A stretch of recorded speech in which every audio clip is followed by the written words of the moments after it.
Hello दोस्तों, नमस्कार, जय हिंद। स्वागत है आपका अपने यूट्यूब चैनल में। और आज से हम जो दरोगा का प्रीवियस ईयर क्वेश्चंस हैं उसको पूरा डिटेल में एनालिसिस करेंगे। तो सबसे पहले हम लोग यूपीएसआई के जो 12 नवंबर की शिफ्ट हुई थी 2021 की, उसकी पहली शिफ्ट के हम लोग सारे क्वेश्चन का डिटेल देखेंगे।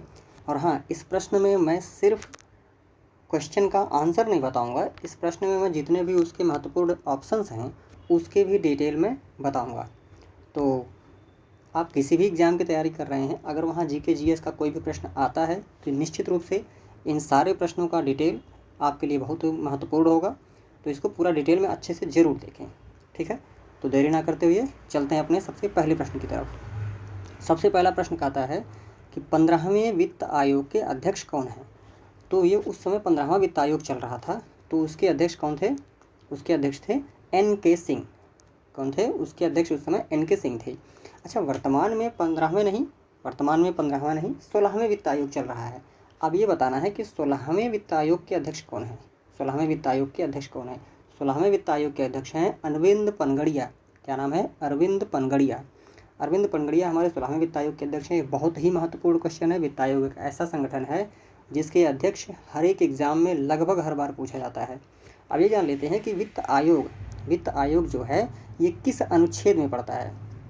तो वित्त आयोग हमारा अनुच्छेद 280 में पड़ता है, 280 आर्टिकल में पड़ता है, ठीक। वित्त आयोग हमारा 280 आर्टिकल में पड़ता है। ये ध्यान रखने की जरूरत है। ये कम से कम 50 बार ये प्रश्न पूछा जा चुका है, इससे ज़्यादा ही हर एक एग्जाम में ये प्रश्न पूछा जा चुका है। तो वित्त आयोग 280 अनुच्छेद में पड़ता है। इसके वर्तमान अध्यक्ष हैं 16वें वित्त आयोग के अध्यक्ष हैं जो अरविंद पनगड़िया। अच्छा, इसमें कुछ और ऑप्शन हैं जैसे केसी नियोगी। केसी नियोगी को देख लेते हैं। केसी नियोगी हमारे प्रथम वित्त आयोग के अध्यक्ष थे। केसी नियोगी क्या थे? हमारे प्रथम वित्त आयोग के अध्यक्ष थे। केसी नियोगी प्रथम वित्त आयोग के अध्यक्ष थे। और जो NK सिंह है इनको हमने देख लिया। अब सी रंगराजन देखते हैं। सी रंगराजन क्या थे? सी रंगराजन 12वें वित्त आयोग के अध्यक्ष थे और ये पूर्व के RBI गवर्नर भी रह चुके हैं। तो हमारे महत्वपूर्ण आंसर्स ये हैं। सी रंगराजन 12वें वित्त आयोग के अध्यक्ष, 15वें वित्त आयोग के अध्यक्ष NK सिंह और वर्तमान में 16वें वित्त आयोग के अध्यक्ष हैं अरविंद पनगड़िया, ठीक है। नेक्स्ट चलते हैं। सेकंड क्वेश्चन है हमारा, राज्य विधायिका द्वारा पारित कुछ प्रकार के विधेयकों को भारत के राष्ट्रपति के विचारार्थ आरक्षित करने का अधिकार किसके पास है। तो सेकंड क्वेश्चन हमारा जो दिखा रहा है इसका आंसर देखते हैं। पहले ऑप्शन, उच्च न्यायालय के मुख्य न्यायाधीश, या बी है राज्य के मुख्यमंत्री, सी है राज्य के महाधिवक्ता, या डी है राज्य के राज्यपाल। तो इसका आंसर हो जाएगा राज्य के राज्यपाल। इसका आंसर हो जाएगा राज्य के राज्यपाल। तो राज्य के राज्यपाल अनुच्छेद 200 और 201 के तहत किसी भी जो विधेयक होता है उसको राष्ट्रपति के विचारार्थ रख सकता है अपने पास सुरक्षित करके। बाद में उसको राष्ट्रपति को भेजता है, राष्ट्रपति उस पर अपना विचार देते हैं। तो ठीक है, इसका उत्तर हो जाएगा हमारा डी, राज्य के राज्यपाल, ठीक है। हम तीसरा प्रश्न देख लेते हैं।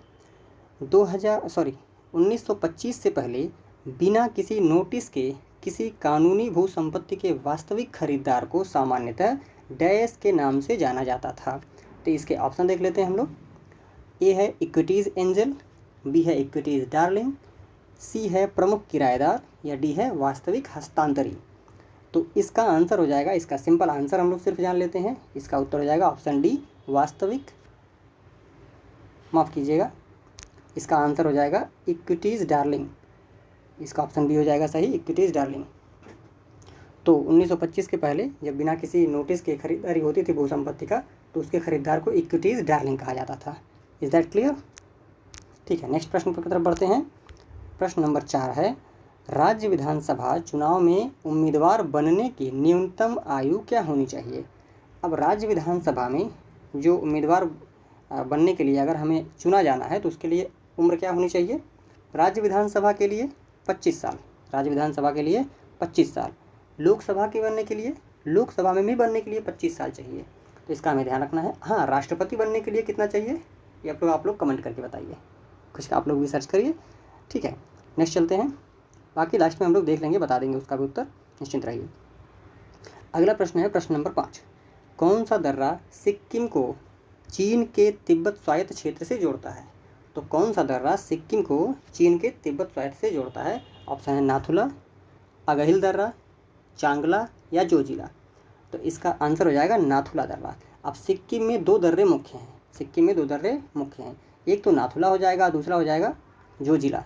दूसरा हमारा दर्रा जोजिला और नाथुला, ये दोनों सिक्किम के दर्रे हैं। दर्रे भी पूछता है प्रश्न में, इसलिए याद रखिएगा। ठीक है, नेक्स्ट बढ़ते हैं। प्रश्न नंबर 6, निम्नलिखित करों में से किसे गंतव्य आधारित कर कहा जाता है?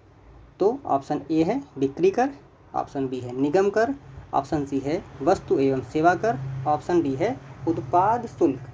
तो इसका आंसर हो जाएगा वस्तु एवं सेवा कर। इसका आंसर क्या हो जाएगा? वस्तु एवं सेवा कर को हम लोग गंतव्य आधारित कर भी कहते हैं। ठीक है, थोड़ा सा जल्दी करेंगे क्योंकि वीडियो बहुत ज़्यादा लंबी हो जाएगी अगर इस तरह से हम लोग बहुत स्लो मोशन में चर्चा करते रहेंगे तो। देखते हैं, प्रश्न नंबर 7 है।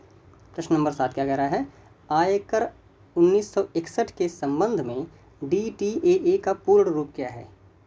DTAA का पूर्ण रूप क्या है? ऑप्शन ए है direct tax assessment authority, option B है district tax assessment authority, option C है direct tax assessment avoidance, option D है डबल टैक्सेशन अवॉइडेंस एग्रीमेंट। तो इसका आंसर हो जाएगा option number D, double taxation avoidance agreement. इसको हम लोग डिटेल में पढ़ेंगे, अर्थशास्त्र का विषय छोटा सा है, ये पढ़ लेंगे हम लोग बाद में। अभी सिर्फ आप जानिए कि DTAA का पूर्ण रूप क्या होगा? Double taxation avoidance agreement. हम कई बार एक चीज़ों को रिपीट करेंगे जिससे आपको तुरंत ही लर्न हो जाए, तुरंत ही याद हो जाए, भूले ना, पूरी ज़िंदगी में ना भूले, ये आपको हर जगह महत्वपूर्ण हो जाएंगे। ठीक है, अब प्रश्न नंबर 8 देखते हैं। प्रश्न नंबर 8 क्या कह रहा है? 26 नवंबर 1949 को गृहीत मूल भारतीय संविधान की प्रस्तावना में निम्नलिखित में से किस शब्द का उल्लेख नहीं है? किस शब्द का उल्लेख नहीं है? ऑप्शन ए है गणतंत्र, ऑप्शन बी है स्वतंत्रता, ऑप्शन सी है गणराज्य, ऑप्शन डी है धर्मनिरपेक्ष। तो हमारा आंसर इसमें हो जाएगा धर्मनिरपेक्ष। ऑप्शन डी हमारा हो जाएगा धर्मनिरपेक्ष। अब एक चीज़ ध्यान रखने की ज़रूरत है कि 3 शब्द हमारे संविधान के 42वें संविधान संशोधन में जोड़े गए थे। 3 शब्द 42वें संविधान संशोधन में जोड़े गए थे। कौन कौन से थे वो? समाजवादी, समाजवादी, धर्मनिरपेक्ष, धर्मनिरपेक्ष और स्वतंत्रता, माफ़ कीजिएगा अखंडता। समाजवादी, धर्मनिरपेक्ष और अखंडता, अखंडता, ये 3 शब्द हमारे संविधान में 42वें संविधान संशोधन में जोड़े गए थे। तो ठीक है, इसका आंसर हो जाएगा धर्मनिरपेक्ष, ऑप्शन डी। ठीक है, नेक्स्ट देखते हैं प्रश्न नंबर 9। एक वर्म एक प्रोग्राम है जो या जिसे एक नेटवर्क पर डैश। अब ऑप्शन देख लेते हैं इसके। ऑप्शन ए है स्वेच्छा से प्रवेश की अनुमति होती है, ऑप्शन बी है प्रसारित नहीं होता है, ऑप्शन सी है वांछित रूप से प्रसारित किया जाता है, या ऑप्शन डी है खुद को प्रसारित करता है। तो इसका आंसर हो जाएगा खुद को प्रसारित करता है। एक मैलवेयर टाइप का कंप्यूटर प्रोग्राम होता है, एक वायरस जिसको बोलते हैं हम लोग, सीधी सी बात है वही है। तो इसका आंसर हो जाएगा ऑप्शन डी, इसका आंसर हो जाएगा ऑप्शन डी। ठीक, नेक्स्ट बढ़ते हैं। तो वर्म एक प्रकार का वायरस है, मालवेयर है, जो खुद को खुद से प्रसारित करता है। ठीक, क्वेश्चन नंबर 10। भूपर्पटी में कार्बोनेट, कोयला और पेट्रोलियम जैसे खनिजों के रूप में मौजूद कार्बन का प्रतिशत कितना है? इसका ऑप्शन है ए 0.04%, या बी है 0.03%, ऑप्शन सी है 0.01%, या ऑप्शन डी है 0.02%। तो इसका आंसर हो जाएगा ऑप्शन डी, 0.02%। ठीक है, अब एक चीज़ इसमें ध्यान रखने वाली बात है कि भूपर्पटी में सबसे अधिक मात्रा में कौन सा तत्व पाया जाता है? तो सबसे अधिक मात्रा में O2 अर्थात ऑक्सीजन पाया जाता है। भूपर्पटी में तो ऑक्सीजन पाया जाता है सबसे ज़्यादा, लगभग 46%, लगभग 46% ऑक्सीजन पाया जाता है।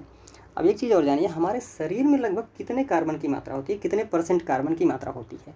तो हमारे बॉडी में, हमारे शरीर में लगभग 18.5% होता है कार्बन, 18.5% लगभग कार्बन की मात्रा होती है। तो क्लियर हुआ? क्वेश्चन नंबर 10 का आंसर है ऑप्शन डी, 0.02%। ठीक है, अब देखते हैं प्रश्न नंबर 11। भारतीय संविधान का निम्नलिखित में से कौन सा अनुच्छेद कुछ मामलों में गिरफ्तारी और निरुद्ध के खिलाफ सुरक्षा प्रदान करता है? ठीक है, तो ऑप्शन है 22, 19, 20 और 21।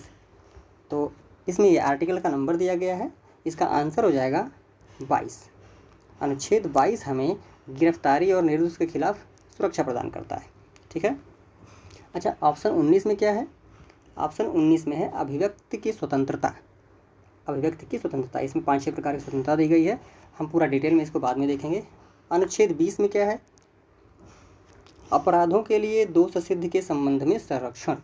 एग्जैक्टली यही लाइन है, अपराधों के लिए दोष सिद्ध के संबंध में संरक्षण अनुच्छेद 20 में है। अनुच्छेद 21 में क्या है? अनुच्छेद 21 बहुत ही महत्वपूर्ण है। इसमें है प्राण और दैहिक स्वतंत्रता। प्राण और दैहिक स्वतंत्रता, जब आपातकाल लागू होता है तब भी अनुच्छेद 20-21 नहीं हटाया जा सकता है। बाकी अनुच्छेद कई तरह से प्रावधान करके हटाए जा सकते हैं, हट जाते हैं। अनुच्छेद 20-21 नहीं हटता है। तो इस प्रश्न का उत्तर हो जाएगा अनुच्छेद 22। ठीक है। नेक्स्ट देखते हैं प्रश्न नंबर 13, माफ कीजिएगा प्रश्न नंबर 12। उस बिंदु को क्या कहा जाता है जहां भूकंप के दौरान ऊर्जा का निष्कासन होता है? ऑप्शन ए है अधिकेंद्र, ऑप्शन बी है गुरुत्व केंद्र, ऑप्शन सी है अवकेंद्र, ऑप्शन डी है विवर्तनिक या टेक्टोनिक केंद्र। तो इसका आंसर हो जाएगा अवकेंद्र। इसका आंसर क्या हो जाएगा? अवकेंद्र। ठीक है। अब अवकेंद्र क्या होता है? आप जैसे जानते हैं कि जैसे मान लीजिए हमारा भूप्रपट्टी है, ये हमारी भूप्रपट्टी है एक। अब इसमें भूप्रपट्टी के नीचे कहीं छोटा सा या जो भी पॉइंट है, यहाँ से भूकंप उत्पन्न होता है। यहाँ से भूकंप उत्पन्न होता है तो इसकी जो ऊर्जा होती है चारों दिशाओं में वितरित होती है। ध्यान से सुनिएगा, इसकी ऊर्जा चारों दिशाओं में वितरित होती है। इस केंद्र को ही, जहाँ से भूकंप उत्पन्न होता है, वह उसको बोलते हैं अवकेंद्र। लेकिन एक पॉइंट और होता है, यहाँ से 90 डिग्री पर जिस पॉइंट पर सबसे पहले धरती के तल पर सबसे पहले ऊर्जा का उद्भव होगा, उसको क्या बोलेंगे? उसको बोलेंगे एपी सेंटर या अधिकेंद्र। इसको बोलेंगे अधिकेंद्र। ये बहुत ही महत्वपूर्ण प्रश्न है। ये कई बार एग्जाम में पूछा भी जा चुका है, ध्यान रखिएगा। दो ही पॉइंट है। कैसे? जहाँ पे भूकंप का उत्पादन होता है, जहाँ पे भूकंप उत्पन्न होता है, उसको फोकस पॉइंट या अवकेंद्र बोलते हैं। और जहाँ पे पृथ्वी तल पर सबसे पहले उसकी ऊर्जा पहुँचती है, वह लंबवत होता है, उसको अधिकेंद्र या एपी सेंटर बोलते हैं। क्लियर हुआ? ठीक है, ध्यान रखिएगा। अब प्रश्न नंबर 13 पर चलते हैं। प्रश्न नंबर 13 क्या कहता है? भारतीय क्षेत्र के ब्रिटिश राजस्व रिकॉर्ड में महाल एक राजस्व भू संपत्ति है जो डैश हो सकती है। अब महाल क्या होता है? ऑप्शन ए है एक गांव या गांवों का समूह, ऑप्शन बी है केवल एक एकल गांव, ऑप्शन सी है एक प्रांत या एक बड़ा क्षेत्र, ऑप्शन डी है धनी व्यक्तियों की भूमि। तो इसका सिंपल सा आंसर है ऑप्शन ए, एक गांव या गांवों का समूह को महाल कहते हैं। तो महालवाड़ी व्यवस्था शुरू हुई थी। महालवाड़ी व्यवस्था शुरू हुई थी। इसको शुरुआत किसने किया था? इसको शुरुआत किया था मैकेंजी ने। किसने शुरू किया था? मैकेंजी ने। तो महालवाड़ी व्यवस्था की शुरुआत मैकेंजी ने किया था। एक और व्यवस्था, बहुत प्रसिद्ध व्यवस्था चली थी, स्थायी बंदोबस्त। स्थायी बंदोबस्त का शुरुआतकर्ता कौन था? स्थायी बंदोबस्त का शुरुआतकर्ता कौन था? Lord Cornwallis. क्या नाम था उसका? Lord Cornwallis. ये 1793 में शुरू किया था इसने। लॉर्ड कॉर्नवालिस शुरू किया था अस्थाई बंदोबस्त को। ठीक है, स्थायी बंदोबस्त 1993 में लॉर्ड कॉर्नवालिस शुरू किया था और महालवाड़ी मैकेंजी ने शुरू किया था। अब महालवाड़ी में इसका अर्थ क्या होता है? एक गांव या गांवों का समूह। आंसर ध्यान रखना है सिर्फ। ठीक है। और प्रश्न नंबर 14 पर चलते हैं। राष्ट्रीय मानवाधिकार आयोग के प्रथम अध्यक्ष कौन है? बहुत ही महत्वपूर्ण प्रश्न है। इसके जो डिटेल देखेंगे उसका भी ध्यान रखिएगा। ऑप्शन ए है न्यायमूर्ति JS वर्मा, ऑप्शन बी है न्यायमूर्ति रंगनाथ मिश्रा, ऑप्शन सी है न्यायमूर्ति KG बालाकृष्णन, ऑप्शन डी है न्यायमूर्ति SAS चंद। तो इसका आंसर क्या हो जाएगा? प्रथम अध्यक्ष थे रंगनाथ मिश्रा। प्रथम अध्यक्ष, मानवाधिकार आयोग के प्रथम अध्यक्ष कौन थे? रंगनाथ मिश्रा। ठीक है। अच्छा, इसके वर्तमान अध्यक्ष कौन है? इसके वर्तमान अध्यक्ष इस समय हैं A.K. मिश्रा अर्थात अरुण कुमार मिश्रा। ध्यान रखिएगा, अरुण कुमार मिश्रा इसके वर्तमान अध्यक्ष हैं। ठीक है। तो मानवाधिकार आयोग के वर्तमान अध्यक्ष कौन है? A.K. मिश्रा। ये ज़्यादा महत्वपूर्ण है, प्रथम भी ध्यान रखिएगा रंगनाथ मिश्रा थे। ठीक है, अब नेक्स्ट देखते हैं प्रश्न नंबर 15। एक मंत्री के अलावा संसद के किसी भी सदस्य द्वारा पेश किए गए एक विधेयक को क्या कहा जाता है? ऑप्शन है सार्वजनिक विधेयक, ऑप्शन बी है निजी विधेयक, ऑप्शन सी है धन विधेयक, या ऑप्शन डी है कोषागार या ट्रेजरी विधेयक। तो इसका आंसर हो जाएगा निजी विधेयक, अर्थात प्राइवेट बिल। प्राइवेट बिल बोलते हैं इसको। ठीक है, तो अब कोई जब मंत्री पेश करता है तो उसको सरकारी बिल बोल देते हैं, लेकिन जब कोई मंत्री ना हो, सिर्फ सांसद हो, उसको वो जब कोई विधेयक पेश करता है उसको क्या बोलते हैं? निजी विधेयक। बहुत ध्यान रखिएगा। ठीक है, ये इंपॉर्टेंट है थोड़ा सा। नेक्स्ट प्रश्न देखते हैं, प्रश्न नंबर 16। राज्य के मुख्य सूचना आयुक्त को हटाने की शक्ति निम्नलिखित में से किसके पास है? राज्य के मुख्य सूचना आयुक्त को हटाने की शक्ति किसके पास होती है? ऑप्शन ए है राज्य के मुख्यमंत्री, ऑप्शन बी है राज्य के राज्यपाल, ऑप्शन सी है केंद्रीय इलेक्ट्रॉनिक्स और सूचना प्रौद्योगिकी मंत्री, या ऑप्शन डी है भारत के राष्ट्रपति। तो राज्य के जो मुख्य सूचना आयुक्त होंगे उनको हटाने की शक्ति किसके पास होगी? राज्य के राज्यपाल के पास। ठीक है, मुख्य सूचना आयुक्त जो राज्य के होते हैं उनको राज्य के राज्यपाल ही हटा सकते हैं। Is that clear? ठीक है, अब प्रश्न नंबर 17 देखते हैं। प्रश्न नंबर 17 क्या कह रहा है? डैश के फलस्वरूप वन्यजीव संरक्षण संशोधन विधेयक 2013 बनाया गया। तो किसके अनुरूप बनाया गया? ऑप्शन ए है पेरिस समझौता, ऑप्शन बी है UNCCPR, ऑप्शन सी है UNFCCC, ऑप्शन डी है CITES। साइट्स बोलते हैं जिसको सिंपल भाषा में। तो किसके तहत बनाया गया? इसी ऑप्शन डी के अनुसार बनाया गया। तो क्या है ऑप्शन डी? CITES। इसको साइट्स बोलते हैं। ये वन्य जीवों के संरक्षण पे काम करता है, इनका अवैध व्यापार ना हो, इनका अंतर्राष्ट्रीय अवैध में जो व्यापार होते हैं, लोग उनका मारते हैं, उनको फिर बेचते हैं, उनके कई चीज़ों के लिए, जैसे चमड़े के लिए, नाखून के लिए, उनकी हड्डियों के लिए। तो ये उससे सुरक्षा प्रदान करता है वन्य जीव और उसके लोगों को। ठीक है, अब प्रश्न नंबर 17 देखते हैं। 17 का आंसर हो गया। 17 का आंसर क्या हुआ? Option D. ठीक है, प्रश्न नंबर 18। संयुक्त प्रांत राजस्व अधिकारी विनियमन निम्नलिखित में से किस वर्ष पारित किया गया? तो इसका आंसर क्या हो जाएगा? पहले ऑप्शन देख लेते हैं। 1825, option B 1810, option C 1803, option D है 1800। तो इसका आंसर हो जाएगा ऑप्शन सी 1803 में। इसका आंसर हो जाएगा 1803 में। ठीक है, नेक्स्ट देखते हैं। इसका सिंपल आंसर था कब पारित किया गया था? या 1803 में। प्रश्न नंबर 19 है। प्रश्न नंबर 19 है, भारत में निम्नलिखित में से कौन सा मौसम सस्य नहीं है? अब इसमें मौसम सस्य नहीं है, बहुत इजीली कोई समझ सकता है। जैसे ऑप्शन ए है जायद, ऑप्शन बी है रबी, ऑप्शन सी है खरीफ, या ऑप्शन डी है बरचन। तो इसमें कौन सा मौसम सस्य नहीं है? ऑप्शन बी बरचन नहीं है। भारत में जैसे आप जानते हैं 3 फसल मौसम होते हैं। कौन कौन से? रबी, खरीफ और जायद। ये डिटेल में हम लोग पढ़ेंगे। इसकी फसलें कौन कौन सी होती हैं, कब कब बोया और कब कब काटा जाता है, इससे प्रश्न पूछता है। तो इसे हम लोग पूरा टॉपिक डिटेल में पढ़ेंगे। ठीक है, अभी प्रश्न नंबर 20 देख लेते हैं। भारतीय संविधान के अनुच्छेद 26 द्वारा निम्नलिखित में से कौन से अधिकार की गारंटी दी जाती है? तो ऑप्शन ए है धार्मिक स्वतंत्रता का अधिकार, ऑप्शन बी है अंतरात्मा की स्वतंत्रता का अधिकार, ऑप्शन सी है धार्मिक और धर्मार्थ स्वतंत्रता उद्देश्यों के लिए संस्थानों की स्थापना और रखरखाव करने का अधिकार, या ऑप्शन डी है किसी भी धर्म को मानने का अधिकार। तो इसका आंसर क्या हो जाएगा? आंसर हो जाएगा ऑप्शन सी। अनुच्छेद 26 में धार्मिक और धर्मार्थ उद्देश्यों के लिए संस्थानों की स्थापना और रखरखाव करने का अधिकार होता है। ये डिटेल में हम लोग पढ़ेंगे। ठीक है, अनुच्छेद 25 से अनुच्छेद 29 तक ये होता है धार्मिक स्वतंत्रता का अधिकार। तो हम लोग पूरा फंडामेंटल राइट डिटेल में पढ़ेंगे एक एक अनुच्छेद अच्छे से। ठीक है, अगले प्रश्न पे चलते हैं। अब प्रश्न है 21। माइकोशाकनाशी। माइकोशाकनाशी को क्या बोलते हैं? Mycoherbicide. शाकनाशी को हर्बिसाइड बोलते हैं। से प्राप्त एक पौधनाशक पदार्थ है। कौन सा पदार्थ होता है? ऑप्शन ए है विषाणु, ऑप्शन बी है शैवाल, ऑप्शन सी है कवक, या ऑप्शन डी है जीवाणु। तो इसका आंसर क्या हो जाएगा? ऑप्शन सी कवक। ठीक है, ऑप्शन सी कवक इसका आंसर हो जाएगा।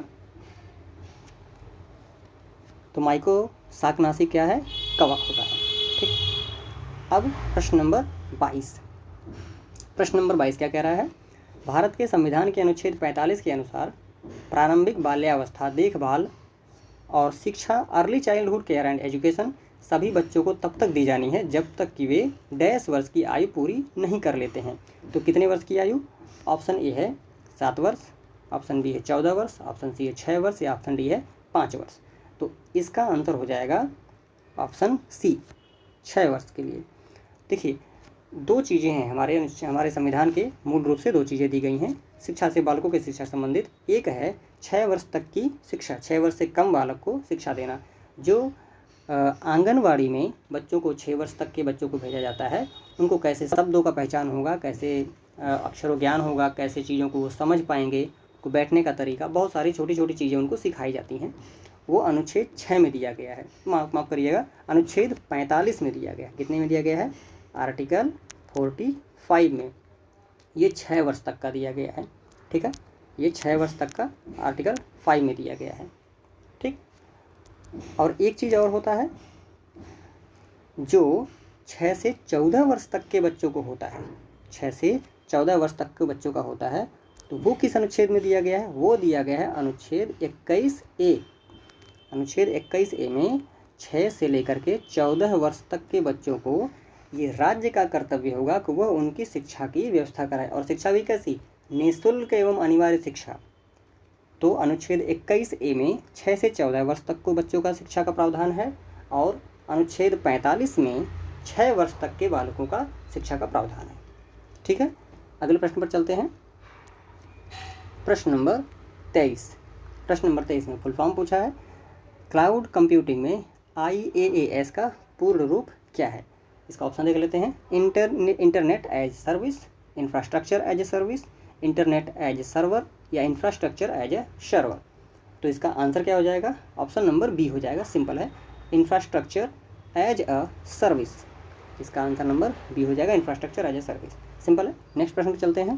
प्रश्न नंबर 24, निम्नलिखित में से किस विषय में संसद को भारतीय संविधान के अनुसार कानून बनाने की व्यापक शक्ति है? ऑप्शन ए है शिक्षा, ऑप्शन बी है पुलिस, ऑप्शन सी है बैंकिंग या ऑप्शन डी है कृषि। अब इसका आंसर क्या हो जाएगा? बैंकिंग के क्षेत्र में संसद को बैंकिंग के क्षेत्र में पूर्ण उसको शक्ति प्राप्त है कानून बनाने के लिए बैंकिंग के क्षेत्र में। इसका आंसर हो जाएगा ऑप्शन सी, बैंकिंग। संसद को भारतीय संविधान के अनुसार कानून बनाने की व्यापक शक्ति बैंकिंग में प्राप्त है। कई और ऐसी चीज़ें हैं, उसको हम डिटेल में बाद में देखेंगे जब हम चैप्टर पढ़ाएंगे तो, ठीक है। अब प्रश्न नंबर 25 है, मोटर वाहन संशोधन अधिनियम 2019 के तहत नए यातायात नियमों के अनुसार बिना लाइसेंस के ड्राइविंग करने पर ₹100 का जुर्माना लगता है। ऑप्शन ए है 1000, ऑप्शन बी है 500, ऑप्शन सी है 5000 या ऑप्शन डी है 1500। तो इसका सिंपल सा आंसर हो जाएगा ऑप्शन सी। ऑप्शन सी इसका 5000 हो जाएगा, कि अगर बिना ड्राइविंग लाइसेंस के हम लोग करते हैं, यात्रा करते हैं, तो उसको 5000 जुर्माना लगेगा, ठीक है। अब नेक्स्ट देखते हैं प्रश्न नंबर 26। प्रश्न नंबर 26 क्या कह रहा है, भारतीय संविधान के निम्नलिखित अनुच्छेदों में से कौन सा निर्वाचन संबंधी मामलों में अदालतों के हस्तक्षेप पर रोक प्रदान करता है? तो कौन सा रोक प्रदान करता है? अनुच्छेद 227 या अनुच्छेद 329 या अनुच्छेद 325 या अनुच्छेद 324। तो इसका आंसर क्या हो जाएगा? इसका आंसर हो जाएगा अनुच्छेद 329, ठीक है। अच्छा, अनुच्छेद 324 में क्या है? ये तो इसका आंसर हो गया ऑप्शन बी, अनुच्छेद 329। 324 में क्या है? 324 में है जो निर्वाचन आयोग है, मतलब भारत का एक निर्वाचन आयोग होगा, ये 324 में है। तो निर्वाचन आयोग मतलब इलेक्शन कमीशन। अब आप लोगों के लिए एक काम है कि वर्तमान में इलेक्शन कमिश्नर कौन है, इसको बताइए। हम लास्ट में बता देंगे इसको, लेकिन वीडियो को पूरी देखनी पड़ेगी। आप लोगों को अगर याद है तो ज़रूर बताइए कमेंट बॉक्स में, वरना हम लास्ट में इसको बताएंगे, ठीक है। नेक्स्ट देखते हैं प्रश्न नंबर 27। भारतीय कंपनी को प्रतिफल की प्राप्ति की तारीख से पूंजी लिखित या कैपिटल इंस्ट्रूमेंट जारी करने के लिए क्या समय सीमा दी गई है? तो क्या समय सीमा दी गई है? ऑप्शन ए है 1 वर्ष, ऑप्शन बी है 6 महीने, ऑप्शन सी है 60 दिन या ऑप्शन डी है 30 दिन। तो इसका आंसर क्या हो जाएगा? ऑप्शन नंबर सी, 60 दिन का। 60 दिन के लिए उसके सीमा दी जाती है। ये इकोनॉमी का चैप्टर हम लोग पढ़ेंगे डिटेल में, ठीक है, अभी बस याद कर लीजिए आप। प्रश्न नंबर 28, प्रश्न नंबर 28 देखते हैं। निम्नलिखित दो कथनों के बीच सही संबंध चुनिए। सही संबंध बताना है, देखते हैं। जनहित याचिका PIL जिसको बोलते हैं, जनहित याचिका PIL अधिस्थिति लोकस स्टैंडी के नियम का विस्तार करती है। या B है, जनहित याचिका PIL में पत्रकाव्यगत एपिस्टोलेटरी क्षेत्राधिकार का न्यायालय द्वारा प्रतिष्ठापन किया जाता है। अब इसका ऑप्शन है A और B दोनों सही है। B है ऑप्शन है A सही है लेकिन B गलत है। ऑप्शन C है A और B परस्पर अनन्य है, और ऑप्शन D है A और B दोनों गलत है। तो इसका आंसर क्या हो जाएगा, ये दोनों के दोनों सही है। इसका आंसर हो जाएगा दोनों के दोनों सही है। ठीक है, जनहित याचिका PIL अधिस्थिति के नियम का विस्तार करती है और जनहित याचिका पत्रकाव्यगत क्षेत्राधिकार का न्यायालय द्वारा प्रतिष्ठापन किया जाता है। ठीक है, इसका दोनों दोनों सही हो जाएगा। प्रश्न 29 देखते हैं। 2011 की जनगणना के अनुसार कौन से केंद्र शासित प्रदेश का जनसंख्या घनत्व भारत में सबसे कम है। ध्यान रखिएगा, केंद्र शासित प्रदेश पूछा है यहाँ पर, तो केंद्र शासित प्रदेश का ऑप्शन देख लेते हैं।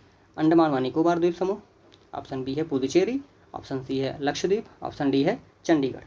तो इसका आंसर हो जाएगा अंडमान और निकोबार द्वीप समूह। अब ध्यान रखिएगा, अंडमान निकोबार द्वीप समूह का जनसंख्या घनत्व एक्चुअली है कितना, तो ये 46 व्यक्ति प्रति स्क्वायर किलोमीटर, 46 व्यक्ति है स्क्वायर किलोमीटर में।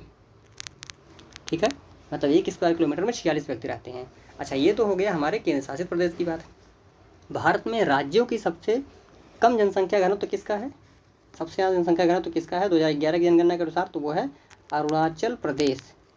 अरुणाचल प्रदेश है, उसमें कितना जनघनत्व है, उसमें है 17 व्यक्ति मात्र, 17 व्यक्ति पर स्क्वायर किलोमीटर में रहते हैं। ठीक है, तो जो प्रश्न है उसके अनुसार हमारा ऑप्शन ए हो जाएगा। और पूरे भारत में राज्यों में पूछे अगर, तो वह है अरुणाचल प्रदेश, AP मतलब अरुणाचल प्रदेश, ध्यान रखिएगा 17 व्यक्ति पर स्क्वायर किलोमीटर है। अब अच्छा यही पूछ ले, अब यहाँ तो सबसे कम पूछा है, लेकिन सबसे ज़्यादा किस राज्य केंद्र शासित प्रदेश का है, केंद्र शासित प्रदेशों में सबसे ज़्यादा जनघनत्व किसका है, तो वो है दिल्ली।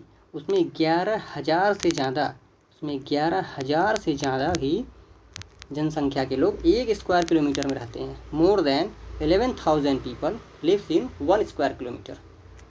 ठीक है, तो 11,000 से ज़्यादा लोग 1 स्क्वायर किलोमीटर में रहते हैं।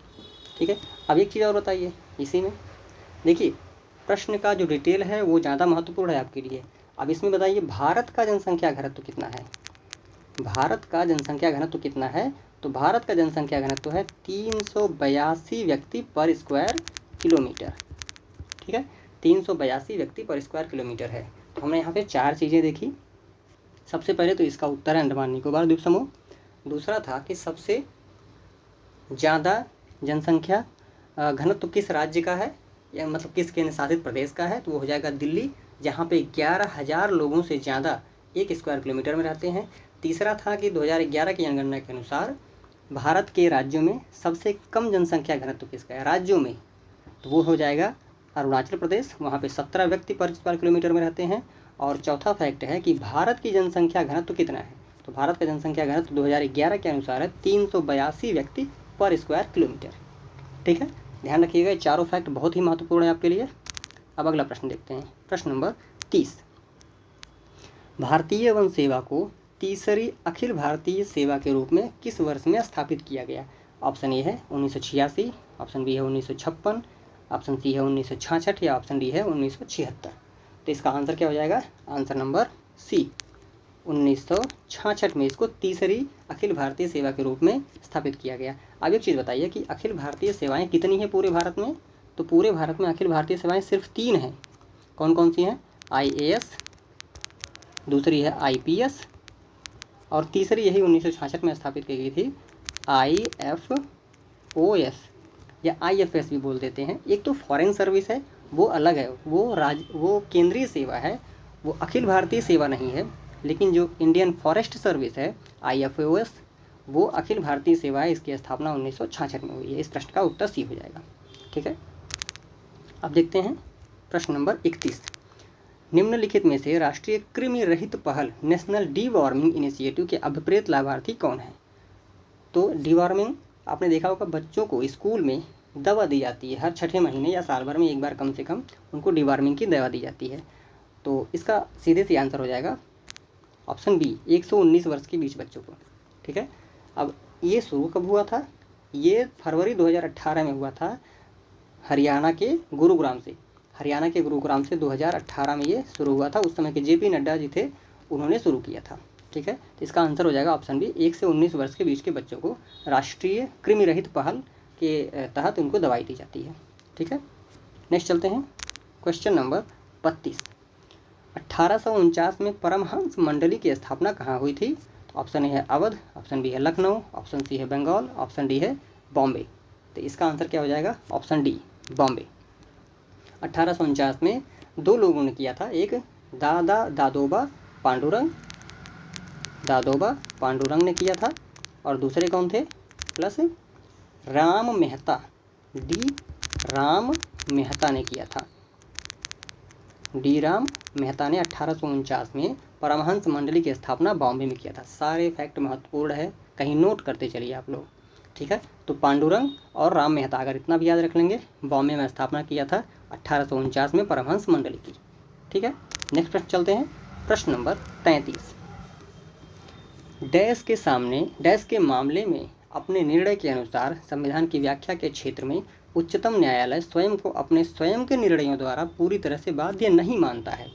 तो ऑप्शन है, ऑप्शन ए भीम सिंह बनाम भारतीय संघ, ऑप्शन बी उत्तर प्रदेश राज्य बनाम संजय कुमार, ऑप्शन सी बिहार राज्य बनाम बाल मुकुंद शाह, या option D Bengal immunity company बनाम बिहार राज्य। तो इसका आंसर हो जाएगा option D, Bengal immunity company बनाम बिहार राज्य। तो इसका आंसर हो जाएगा बंगाल इम्यूनिटी कंपनी बनाम बिहार राज्य। सिंपल है इसका आंसर, बस रट लेना है। अब प्रश्न 34 चलते हैं। जो कोई भी सार्वजनिक स्थान पर अश्लील कृत्य के माध्यम से कष्ट का कारण बनता है, उसे IPC के अनुसार डैश के साथ दंडित किया जाएगा। ठीक है, तो इसका ऑप्शन है 6 महीने तक की कैद, ऑप्शन बी है 1 वर्ष तक की कैद और जुर्माना, और सी है 3 महीने तक की कैद और जुर्माना दोनों। अब यहाँ पे आप देखेंगे कि ये कूट बना दिया गया है, लेकिन कूट में भी सेम ऑप्शन भी दे दिया गया है ABC करके, और चौथा ऑप्शन यहाँ पे दे दिया है डी, उपरोक्त में से कोई नहीं। तो इसका आंसर हो जाएगा